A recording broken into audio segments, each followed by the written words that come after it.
says CIA Director David Petraeus held all of the nation's secrets, but was keeping a big one of his own.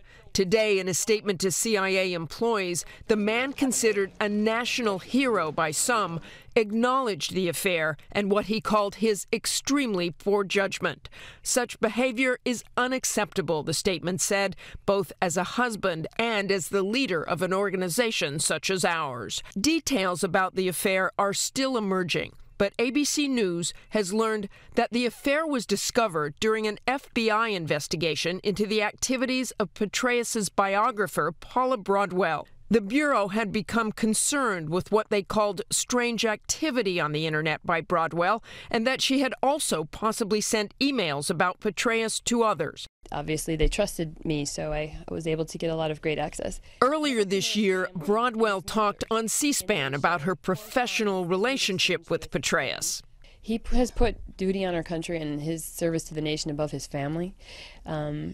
So I almost consider that a strength and a weakness, you know? I mean, as a working mother and wife, my husband works really hard too, and it's hard to find balance. Today, in a statement, the president praised Petraeus's dedication and patriotism and said his thoughts and prayers are with Dave and Holly Petraeus. He has spent a lot of time away from home and family under a great deal of stress. And, you know, if this shows anything, it shows that David Petraeus, after all, is human. Petraeus was, in many respects, the public face of the wars, the highly decorated general often appearing before Congress, one of the masterminds behind the surge in Iraq that ultimately helped bring that war to a close.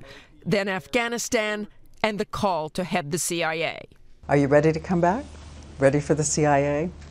Well, I feel very fortunate to have been provided such an opportunity to continue to serve and to contribute if confirmed. But Iraq and the Iraqi people will always be on my mind and in my heart. Colonel Peter Mansour was Petraeus's executive officer in Iraq from 2007 to 2008. He had a lot of opportunities in Iraq if he wanted to let his hair down, to maybe drink alcohol at one of the embassies, but he wouldn't do it because the troops couldn't do it. And to find out that he had an extramarital affair, it's somewhat sad. Even amidst this devastating personal scandal, those closest to him speculate Petraeus still had the CIA's best interest at heart. There is a possibility, if you're the CIA director, that someone could use, if they found out about an extramarital affair, they could use it as blackmail against you. So it's not surprising to me that he did the right thing and offered to resign. Taking over the CIA last year, his wife, Holly, looking on. Married 38 years to Holly, Petraeus met her before graduating from West Point. She was from a long line of Army royalty. Her great-great-grandfather fought in the Civil War. Her own father, a retired four-star general.